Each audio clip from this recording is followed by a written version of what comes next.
thank everyone for coming to this session of the RNT Cyber Ethics Conference. We're happy to welcome Kevin Owens from Control Cyber to speak on how to protect your organization from ransomware. Kevin has more than 25 years of experience in control systems in cybersecurity, both in the commercial industry and the government sector, working with the Department of Defense. He's uniquely qualified to examine a network from the adversary's point of view. Kevin has traveled globally, responding to security incidents and performing cyber and physical security assessments, creating a more defensible network posture, increasing the customer's ability to detect and respond to an attack by closing vulnerabilities and significantly enhancing security.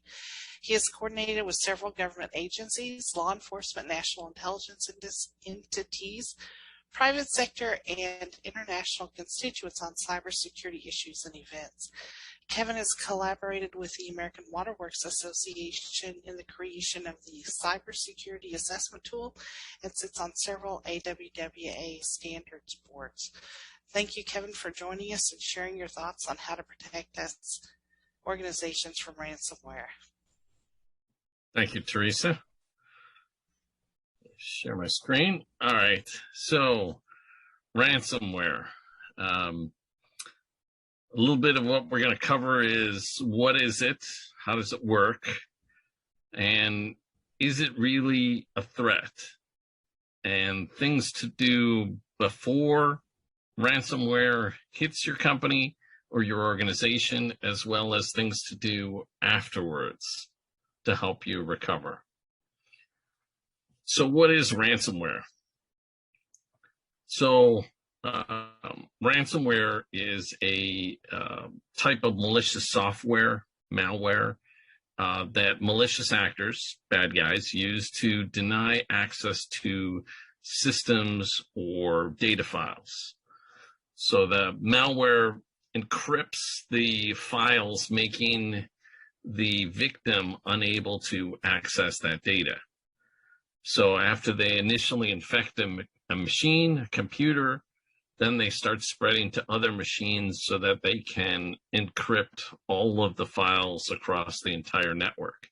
And then they ask for a ransom to be paid for someone to regain access. So ransomware over the past 2 years has pretty much gone nuclear. It is spreading like crazy, and now we've got ransomware 2.0, where the ransom isn't just simply encrypting your files, it's also potentially destroying the backups, stealing your login credentials. They could be publicly exposing the victim's data. They could leak that stolen data, and they also threaten not just the organization, but that organization, that victim's customers. And the newest trend that just started recently is they're no longer looking to encrypt all the files. They just want to steal the data and sell the data. They're going to threaten you and demand a ransom, but they want to sell your data. So that one, it's cheaper to do, it's easier technically to do, and you don't get law enforcement so mad because you're not destroying data, you're just stealing it. So 51% of all of the surveyed businesses were hit by ransomware last year. And so if we start looking at what percentage of small businesses are paying ransom, and we're looking at 55%. And of those organizations that get targeted by ransomware, only 26% of them actually get back their data after paying the ransom. So, and in some places it's even lower. Spain has the lowest return of getting your files back. It's only down to 4%. Does it work? India, it's as high as 66%. So cybersecurity insurance that I'll talk a little bit more about, that's one of the main anti-ransomware trends in today's world. So about 84% of organizations have some level of cybersecurity insurance, but of that 84%, 64% of their organizations actually have insurance policies that cover ransomware incidents. So those other 20%, not covered. If the insurance company can find a clause that is a nation state actor who is attacking your organization, again, they most likely will not pay. So when organizations, and you've seen a lot in the news, when they're actually paying those crazy high ransoms, 94% of the time, it's the insurance companies who are actually covering that cost. So how big of a business is it? They're looking for this year projected to be $20 billion in ransomware for the year. If we look at just the United States alone, the first 6 months of this year, it was at least $500 million in reported ransom. Not everybody reports it. So over the past couple of years, this has gone up within the last 6 years, a 57-fold increase over the past 6 years in how big ransom is. So what's the cost of this? So you can see this trend here of the cost of the ransomware over time. From 2018 to 2021, the projected numbers. Now you're like, 380,000, that's nothing. I've seen, numbers of people talking about millions of dollars. This is an average number of 380,000. So for every big one that you see in the news, you got to think of all the smaller ones where it's some grandparents who would love the pictures back on their home computer in their home of their grandchildren. So they pay that $500 ransom, which brings down that average cost. And on average, looking at the attacks last year, downtime was on average 19 days. So it's getting a little bit worse over time of how long these systems are down. So industries in North America that reported ransomware attacks last year, here's a breakdown by the different industry. As you can see, there's quite a few.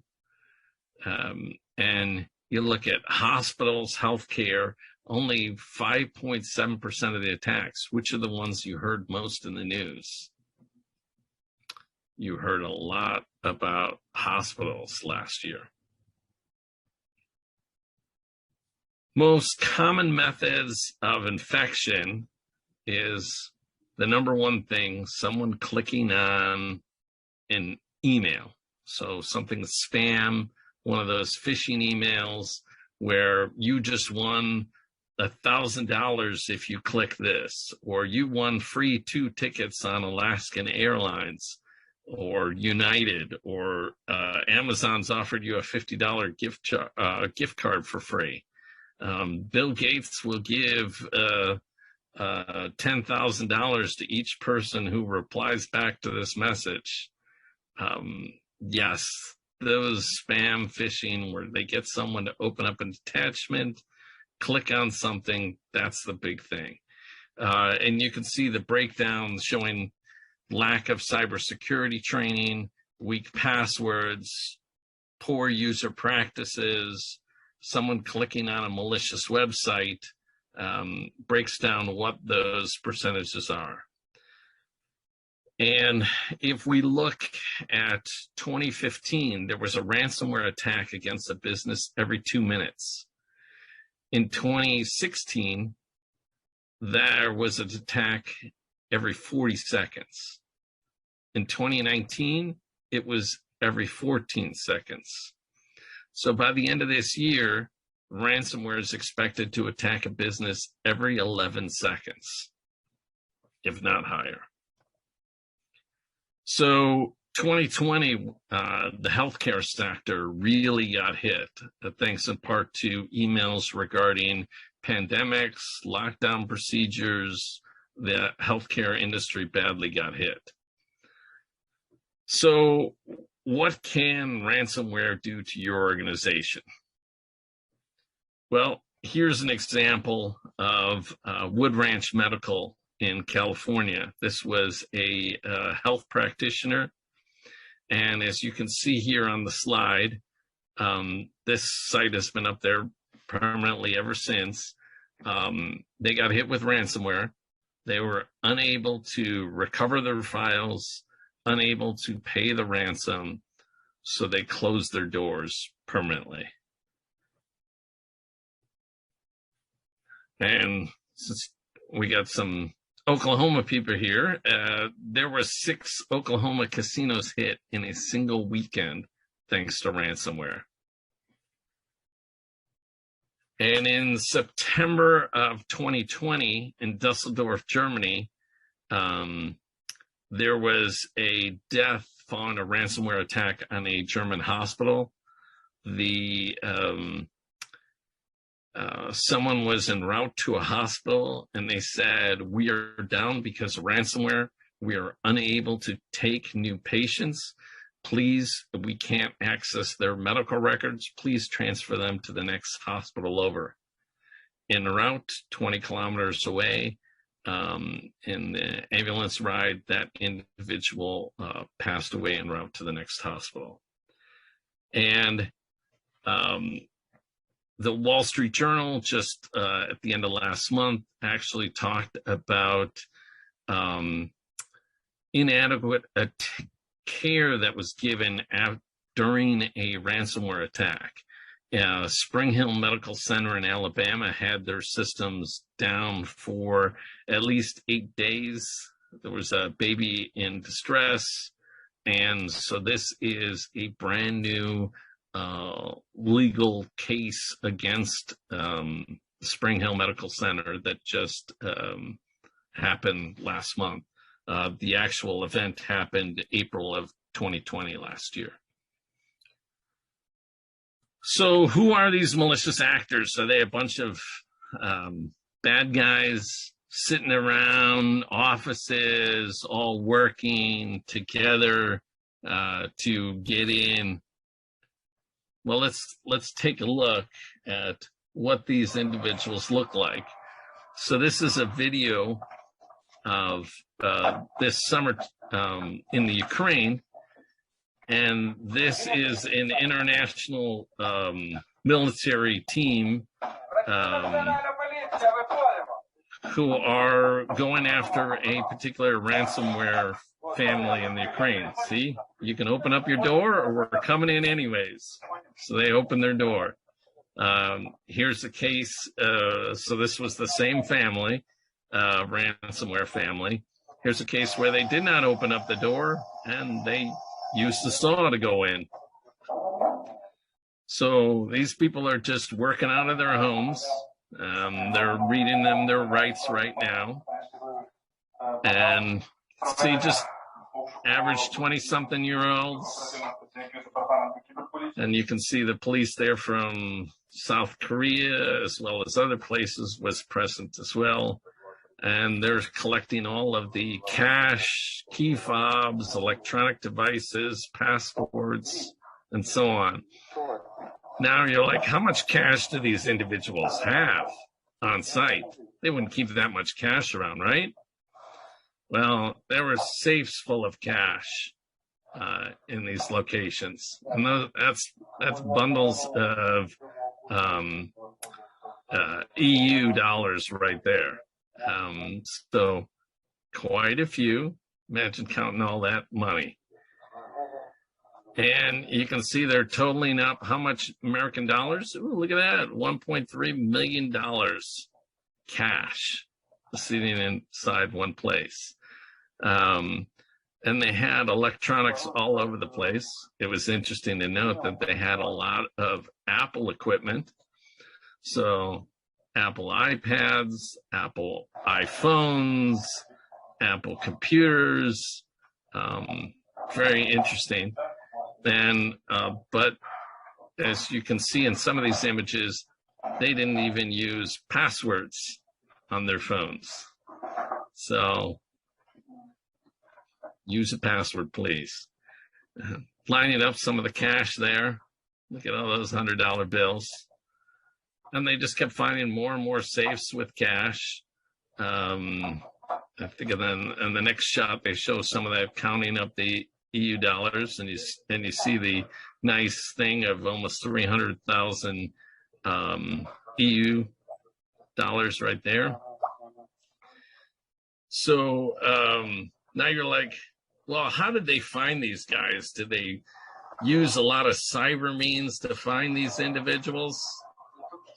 Well, not really.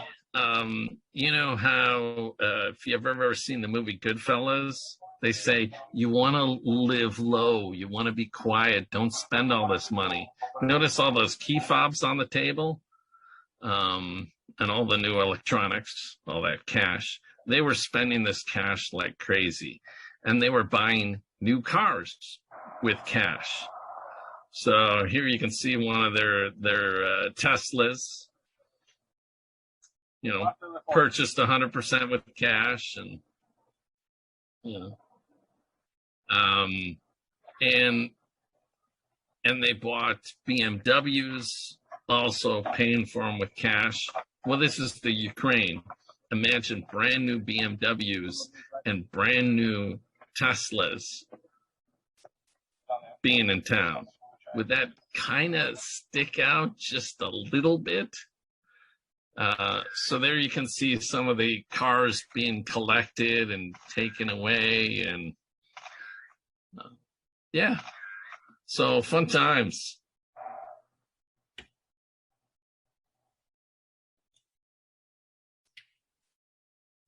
So now, what do you do with a cyber attack? And there's things called left of boom and right of boom. Left of boom is before you get hit. Right of boom is afterwards. So one of the big things to do is back up your data.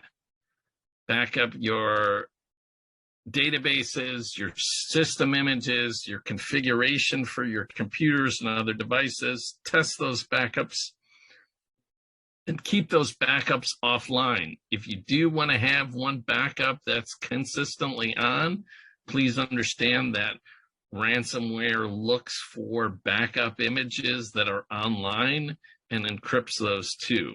If you're putting data up to the cloud and it's a constant connection, that data in the cloud will also be encrypted. So on a regular basis, have backups offline that you can be able to restore from. So the next thing is multi-factor authentication. So multi-factor authentication is more than one factor. So if we start looking at what is multi-factor authentication, it's something you have, meaning I've got this access card that will allow me to badge in or access the computer, access the building. Something you are is your fingerprint, your iris, your hand geometry. Those are all things that are unique to you. And then something you know is your password. I know my password. So if we look at a simple two-factor authentication that many of you use all the time for logging into your Google, your Amazon account, your Facebook account, it's going to ask for your username and password, something you know, and then it sends a code to your phone, which is something you have. I have my phone, my smartphone, which gives me that code. So if we start looking at some of these incidents, like the Ukraine power grid that got hacked a couple of times, a Kansas water utility that got hacked,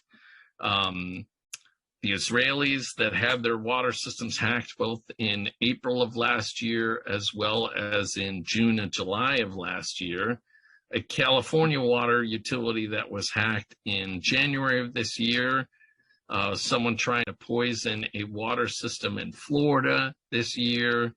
Then we have the Colonial pipeline hack. In every single one of these cases, including the meat plant that was hit, we could throw in the water utilities and wastewater utilities that were also recently hit.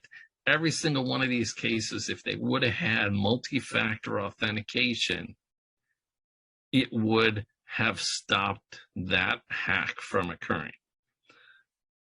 Now you're like, well, that's great, but how many hundreds of dollars is this going to cost me every month to implement two-factor authentication? Would you be shocked if I told you that you could do it for just $3 per user per month? And if you're a small organization with less than 10 users, you could do it for free. Just an example out there of ways to do that. So that multi-factor authentication, you put in your username and password, it sends out something to your phone that says, do you want to trust this? Do you want to let this person from this IP address connect in right now? And then, boom, access granted or access denied. Update and patch the systems. So a lot of these things we hear about in the news, their operating systems, their software, their applications were not properly up to date in many instances. Then having security solutions that are up to date, antivirus and anti-malware. If you have antivirus and anti-malware, make sure those signatures are up to date. It will find many of these things quickly, depending on how large your organization is.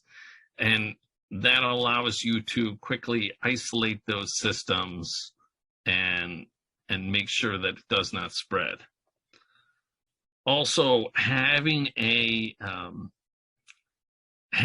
incident response plan and an incident response team that helps prepare for what happens worst case. If you actually have an incident response team, according to the IBM breach report study from earlier this year, looking at last year, they said having that team would reduce your costs by that cyber breach by 33%. And it will also help you recover faster. Cyber insurance. That's one of those things about, well, I can potentially have cyber insurance to pay my ransom. But if we look at the Department of Treasury, they said that you could potentially risk problems and being charged with facilitating ransomware payments to someone who is against the United States government or its interests. And thus you could be funding a terrorist organization or some other organization, and the US government could hold you liable for those things. And that's one of those debates that is still ongoing today. So boom, what do I do if I get infected with ransomware? So there are government organizations that are designed to help with this. CISA, which is part of DHS, that organization, if you go to their US CERT, CISA.gov report and put in that, it will actually disperse that report to all the other federal agencies to let them know what happened. You can also contact your local FBI. They have field offices across the country, and ask for the special agent in charge of cybercrime. Then lastly, the reporting it to the U.S. Secret Service Office, again, which has field offices across the country.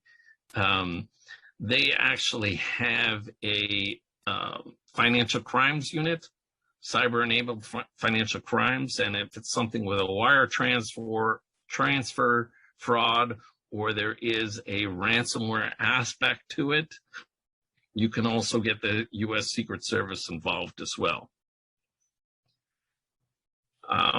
There's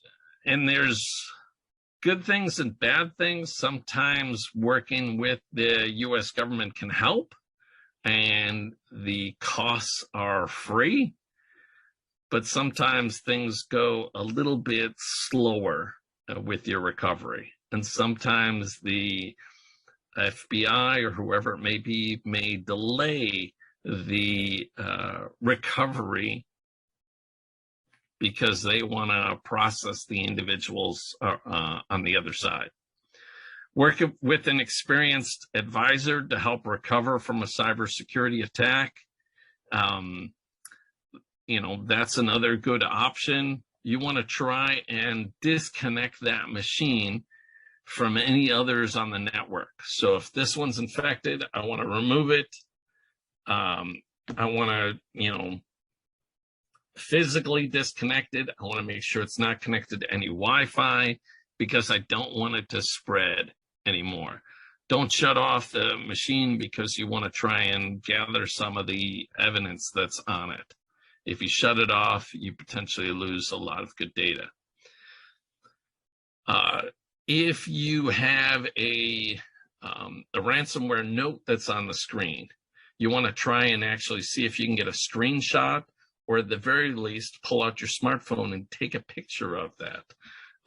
That picture is important when you're going to go file a police report later after you go through all these steps. So now, if you are looking to stop the spread and you want to recover on your own, using antivirus or anti-malware software to clean away that ransomware is a good thing. Just understand that if you start doing that step and you pay the ransom and want to recover your files, you probably can't because it broke things when it was cleaning up the system. So just one of those little warnings there. Recovering deleted files. Sometimes in that process of encrypting the files, they copy them and delete the originals. So there are tools out there like Shadow Explorer, or there's other paid data recovery tools where you can go back and recover files that have been deleted. You can also try and figure out exactly which type of ransomware you're dealing with. So if it doesn't tell you its name, there's some tools out there called Crypto Sheriff and ID Ransomware. Those are online tools. Both of them let you upload an encrypted file and then tell you whether the encryption can be reversed. So in many cases, it can't be. Another really good site to go to is nomoreransom.org. So in many cases, there are decryption tools that are available. Even for some of the latest and greatest ones that you hear in the news, they actually have the decryption tools out there on No More Ransom, this website, and it can help you recover some of those files for free without paying a ransom. So we talked before about having a backup. You want to have those backups so you can restore files and restore computers. A lot of these cases where you hear people have been, organizations have been offline for weeks to potentially months, it's because they didn't have a good backup and restoration procedure.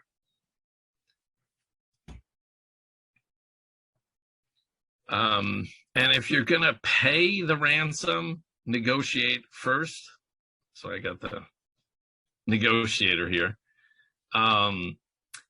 So many of them, when you get that ransomware note, they tell you how to contact the criminals that are running that malware. You can actually haggle with them, and it works more often than not where they will drop the price. You have to be careful, though, in some cases where you bring in a professional ransomware negotiator, they immediately will not work with the professional anymore. So,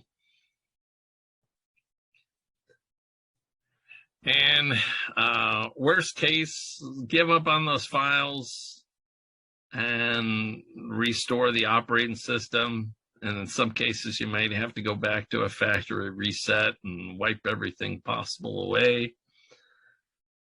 And then you want to change all your passwords, your online accounts, your network passwords, and after removing those systems from the network. So kind of change everything, wipe everything away. And then one of the last steps is to actually go and file that police report. I know it sounds a little pointless, but it's a necessary legal step if you want to file an insurance claim, or it's potentially a lawsuit related to the infection. You want to have that all as evidence, and it'll help authorities keep track of infection rates and spreads. And there is legislation currently in the U.S. government right now looking at if you pay a ransom, you have anywhere from 24 to 72 hours to let the U.S. government know that a ransomware is paid. And there's also, they're trying to push through, if your organization has had a cyber breach, to also report that within 24 to 72 hours. Again, there's different bills that have different hours, and we don't know if any of that will pass into law yet. So that's the presentation. Let me know if you guys have any questions. Kevin, this is Vince Cruz. Can you tell me about how Colonial Pipeline got some of their Bitcoin back? Because I don't know. I just know that some of it was recovered. That's my question. Thank you.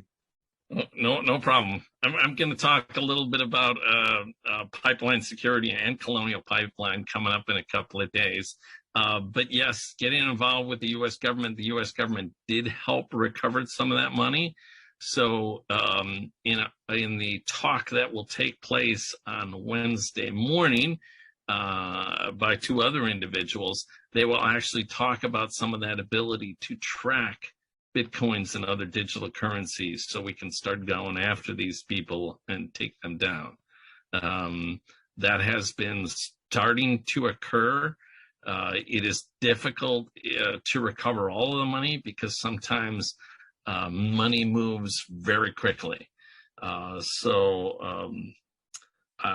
also know a lot of work with Interpol and the UN where they are trying to track some of that money for cyber fraud.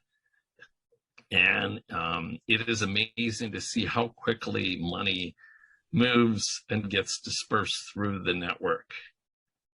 So it becomes very difficult to track. Kevin, we have a question in the chat. Actually, I put it in there, but you may have answered part of this. And it's basically, are there any collaborative international laws in place to start to prosecute? I was going to say persecute. Those words I get tangled up, but prosecute, I think, is the word I mean. Yeah. Some of these people that are doing ransomware attacks. There's no big international law, but they've got a lot of countries working on it together. We just had the U.S. government and over 30 other countries all trying to collaborate together, going, how do we fight this ransomware problem? And two of the only big countries that were not invited to that talk were Russia and China. So, but I don't want to take away everything from that talk on Wednesday morning. But there are some ways that are being improved to try and track these digital currencies. I'm not a big fan of digital currencies because I see all of the crime that's involved with digital currencies. About 50% of all digital currency transfers are ransomware related. And most of the other ones are shuffling money for financial trades. So there's only a very small percent that's actually used for business. And say I wanted to thank Vince Cruz for his hard work and give him $1,000 via Bitcoin. Yeah, it's just a very small percentage of all the transactions. How money is shifted. I'm sure it'll wait till Wednesday, but it's interesting how our perception of money has shifted. I had an uncle who, when he traveled, this was the 1940s and 50s, he traveled internationally. He carried gold with him because there were places where that was the standard for money. And now a lot of people don't even carry cash. They have digital, plastic cards. Yeah. And the one other question about does free public Wi-Fi pose a ransomware threat? Free public Wi-Fi, it's not so much a ransomware threat. It's a threat that whatever data you are transmitting could be compromised. As well as your computer can easily be compromised. And I've seen that, and even at conferences, the free Wi-Fi at a conference. I was at a cybersecurity conference with a coworker, and he opens up his laptops and he's working. I go, "What are you doing?" He goes, "I'm checking my email." And I go, "Really? Why?"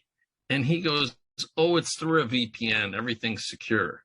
And I was like going, "You're doing it through the conference Wi-Fi?" And I said, "You'll be sorry." He goes, "No, what's anybody going to do?"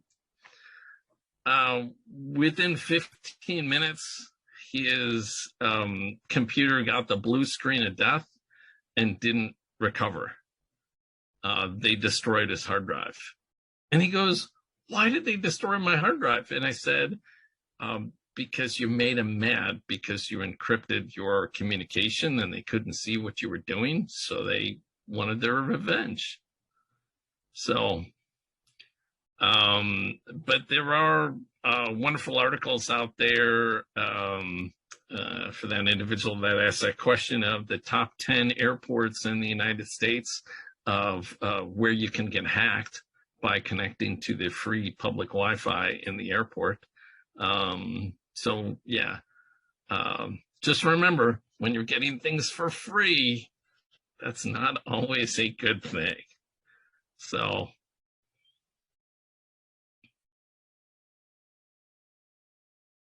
any other questions? Did you share your contact information?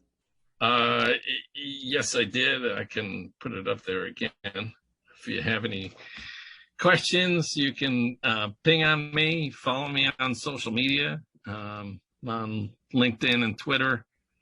So I talk a lot about these types of